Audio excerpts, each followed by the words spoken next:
Meron po tayong hindi inaasahan na bisita. Grabe ang brand laki nila. Grabe mga idol. Sa liit kong ito. Kung ano yung liit ko, siya naman laki nila. So, papakita natin mga idol kung sino itong mga ito. Ito po si Kuya Kamunmon. Hello po. Ayan. Yan po yung mga bisita ko na hindi ko inaasahan. Tapos ito si Papa Jams. Ayan, si Papa Jams TV. Ayan. Thank you po sa mga nagbisita sa akin na hindi ko ina-expect talaga. Nagulat ako nung makita ko pa lang sila sa labas. Ay, grabe, ang lalaki ng katawan. Tingnan nyo naman ang katawan ko sa katawan nila, guys. O, tapos ito pa po. Oh, bil-bilo niya siya.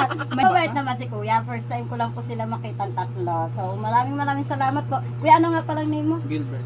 Yan, Gilbert po, si Kuya Gilbert po. Nagre-release din po. Pakisupport din po silang tatlo. Mindoro. Ayan. Si ano? Rin sa Mindoro. So, yun lamang mga idol. God bless.